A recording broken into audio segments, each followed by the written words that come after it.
Very bad news coming out of Cuba.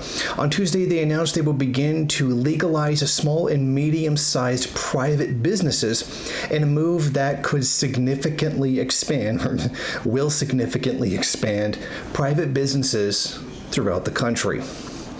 Now, business owners and experts are saying that they're very hopeful that this reform will allow private firms to import wholesale supplies and export products to other countries for the first time, which would be a major removal of obstacles to private business growth in the country.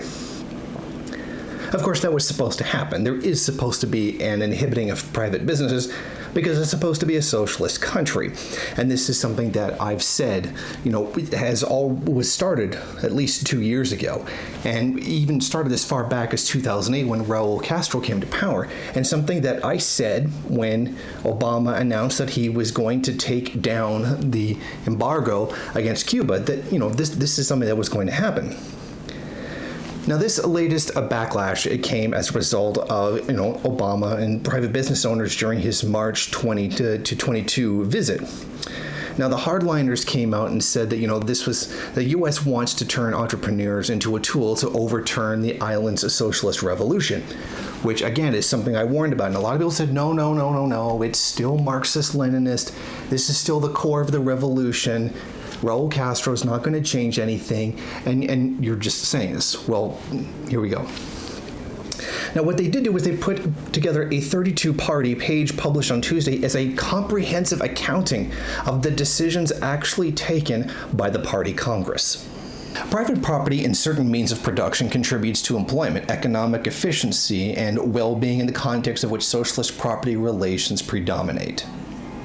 Well, yes, if you do decentralize small things, then yes, they would probably run more efficiently. You see, the problem is that doesn't build socialism.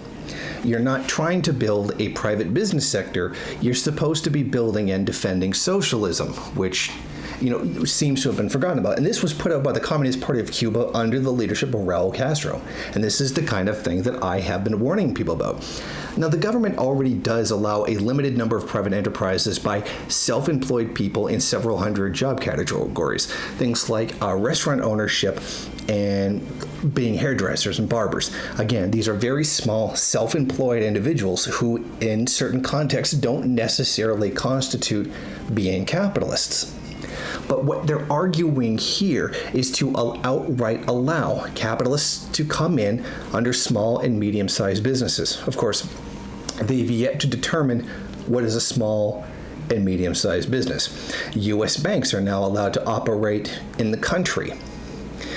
Foreign goods, which are going to come in and they're going to flood the market and cause all kinds of other problems, are now going to happen. And people are saying, oh, look, see, now capitalism is finally, saving Cuba from the problem that's been going through.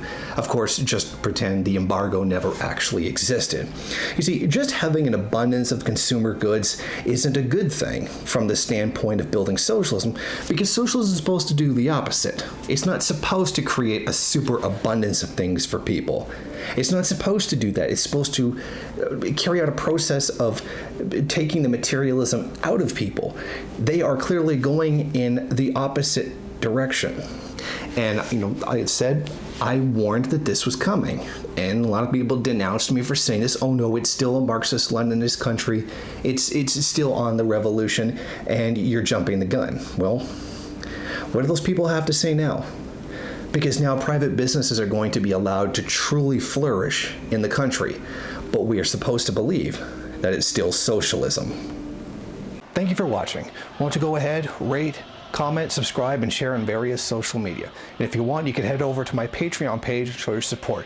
Or you could head over to the MRN bookstore and check out some of the latest books available.